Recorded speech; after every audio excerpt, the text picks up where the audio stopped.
Season 2 left us in chaos, but now Naofumi is back. Here's everything you need to know about Season 3 of The Rising of the Shield Hero. After defeating the Spirit Tortoise, Naofumi begins preparing for the awakening of the Phoenix. Queen Morelia delivers troubling news. The other Cardinal heroes and 7-star heroes have vanished, and mine is still at large. Determined to help, Naofumi visits the slave trader Belucas to free demi-humans from Lurolona Village, only to find most have already been sold. He rescues the few remaining slaves and follows a lead to Zeltable, a nation known for its dark underground dealings. In Zeltable, Naofumi uncovers a secret auction where demi-humans are sold for high prices. To raise the money needed to free them, he decides to enter the city's ruthless underground fighting arena. At a local bar, a mysterious woman explains the brutal rules.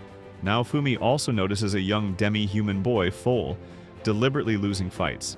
Together with Raftalia and Philo, Naofumi joins the arena under disguise, using clever tactics and showmanship to win their first match decisively. He then meets Merchant Hickwall. The arena final pits his team against Nadia, who reveals herself as a killer whale demi-human. Raftalia recognizes her, and Sedina, learning of Naofumi's goal to free the Lurolona slaves, a cause she shares, intentionally loses.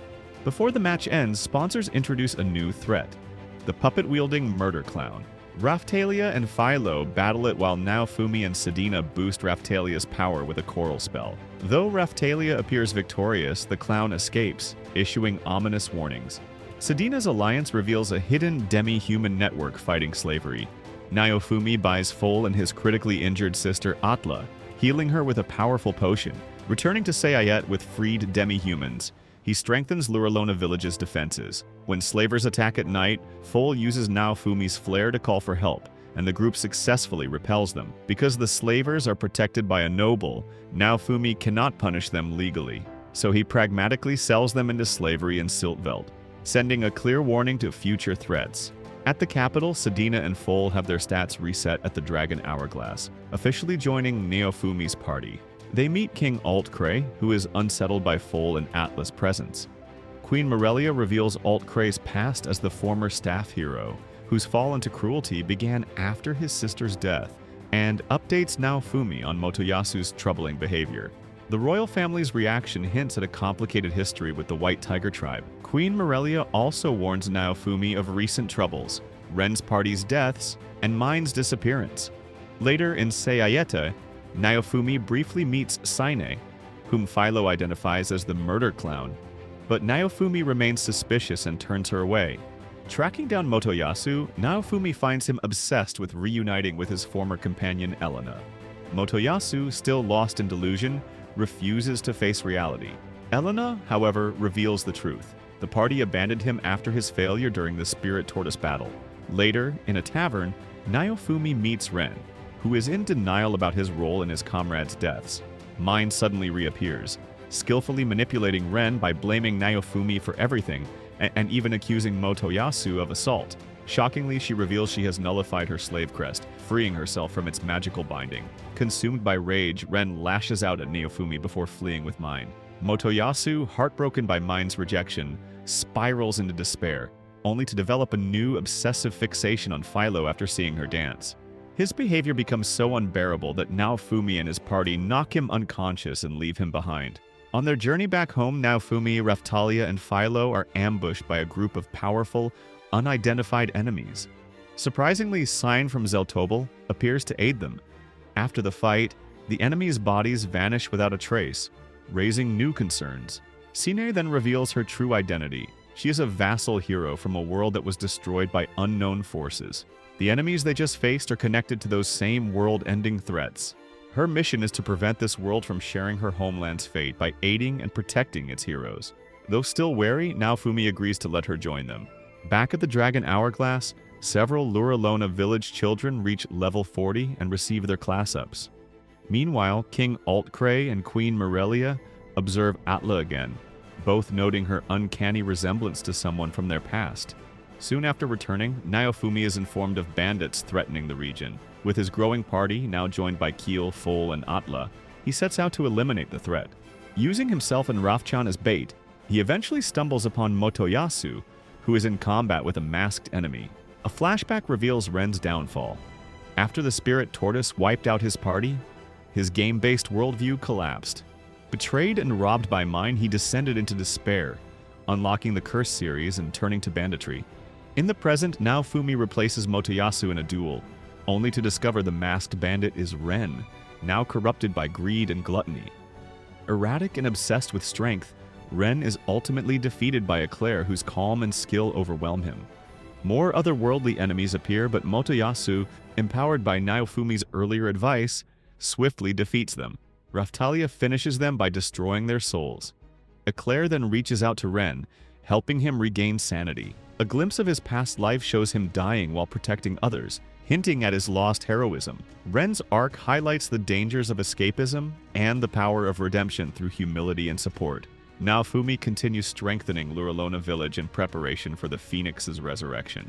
With Ren now training seriously under Eclair's supervision, Ratatile Anthrea, a former monster breeder exiled from her homeland, arrives under Queen Morelia's orders to assist in fortifying the village. Among her contributions is a mysterious dragon egg from Siltveld. Though initially hesitant, Naofumi reluctantly agrees to raise it after Windia, a passionate demi-human girl, pleads with him. Much to his annoyance, he's forced to carry the egg around constantly to support its development. Tensions subtly grow within the party. Atla keeps sneaking into Naofumi's bed at night, irritating Foal and quietly frustrating Raphtalia. Meanwhile, Sina demonstrates her usefulness by crafting a communication doll from an enemy's accessory, allowing the group to improve battlefield coordination. The egg hatches into a red baby dragon named Galeon, who quickly bonds with Windia and the village children, while also forming an unusual attachment to Naofumi. Things take a dark turn when Galeon accidentally swallows the Emperor Dragon's core, triggering an unstable evolution. Overwhelmed by power, he loses control and flies off into the mountains in a frenzy. As the group sets out to find Galeon, they discover Philo is suffering from a lingering curse tied to her earlier encounter with the zombie dragon. Though Atla helps stabilize her, Philo insists on joining the rescue. Locals, once saved by Naofumi, report that Galeon has entered the ominous dragon's den. Along the way, Windia begins to manifest surprising magical powers, while Ren, more self-aware than before, regrets having slain the original dragon. Inside the cave, the party confronts the monstrous Galeon, only for Philo, still cursed, to appear and be horrifyingly swallowed. The group temporarily subdues the dragon, but Windia stops them, revealing the truth. Galeon was like a father to her. She begs them to spare him. Suddenly, the Emperor Dragon fully awakens, hijacking Galeon's body. It declares its intent to destroy everything in revenge for Kazuna's actions and overwhelms the entire party. When it turns on Windia, Naofumi shields her despite being gravely wounded. Just in time, Atla unlocks a mysterious power and injures the dragon enough for the party to escape. Naofumi warns they must defeat the dragon by sunrise, or Philo will be lost forever. Naofumi provokes it using the Shield of Wrath, when the Emperor Dragon reappears, and with the party's distraction, Atla and Foal land a decisive combo attack, saving both Philo and Galeon. Windia shares a tearful goodbye with her dragon father, whose remaining essence is destroyed and absorbed into Naofumi's shield. Naofumi then confronts the nearby villagers, exposing how they manipulated Ren into killing the original Galeon out of greed. This revelation deeply affects Ren, who sincerely apologizes to Windia, who, in turn, forgives him with quiet dignity. Naofumi learns that the original Galeon's soul now resides within the reborn Galeon, though he chooses to keep this secret from Windia. With the Emperor Dragon finally vanquished, Philo's curse is lifted, and Galeon, having absorbed Philo's levels, undergoes another evolution. Naofumi agrees to let Melty assist Philo in regaining her lost levels, recognizing the importance of both girls' growth. Meanwhile, Sine reveals she's been fighting in underground arenas for money and shares intel about a mysterious archer known as Perfect Hidden Justice. Naofumi, Ren, and Rishia quickly deduce that this figure is none other than Itsuki. With a group of demi-humans, the party enters the fighting arena where Rishia spots Itsuki. They confront him, but he refuses to listen, claiming his actions are righteous and revealing he too had been manipulated by mind, just as Ren was. Blinded by pride and a warped sense of justice, Itsuki ignores their pleas. It's revealed that after his failure against the spirit tortoise, Itsuki was abandoned by his party. Now reunited with Mine, they've lured him into these underground battles under false pretenses, convincing him he's freeing slaves while exploiting his delusions. With help from the slave merchant, Naofumi sets a trap, drawing Itsuki into a private arena. There, Rishia steps forward, determined to confront him alone and show how much she's grown. Itsuki's so-called perfect hidden justice reveals his fragile ego and desire for recognition. His ideals twisted by pride and naivety. Now consumed by the curse of pride, he attacks Naofumi's group with his corrupted justice bow, which can even brainwash others. Despite the danger, Rishia bravely steps forward, her growth evident. As Itsuki's power spirals, a mysterious energy weapon forms in her hand. The justice bow rejects Itsuki, and Rishia defeats him in a symbolic and emotional clash. Defeated, Itsuki recalls his painful past, being cast into the lowest class in school, craving approval, and being misled by mine. Still clinging to her, he's abandoned and left in debt. Collapsing in despair, he later wakes in Lurolona Village, where Rishia begins helping him heal. Naofumi and Raftalia train with Sedina and Galeon to master Dragon Vein energy. During this period, Raftalia receives a ceremonial priestess outfit from Erhard, but wearing it triggers an assassination attempt by mysterious enemies resistant to normal attacks.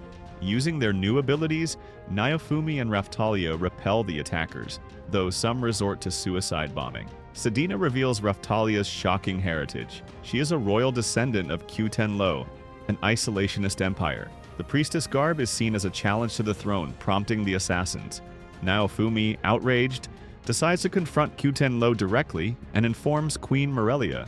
Meanwhile, Atla and Foal's meeting with King Altcray hints at hidden ties between them. The season ends with a cliffhanger. With all four cardinal heroes loosely back in the picture and the Phoenix's revival approaching, Naofumi prepares for war. He travels to Siltveld to arrange transport for his full party, stepping into a new role as both protector and tactician in a rapidly expanding conflict. If you want more recaps like this, don't forget to like, subscribe, and let me know what anime you want to see next.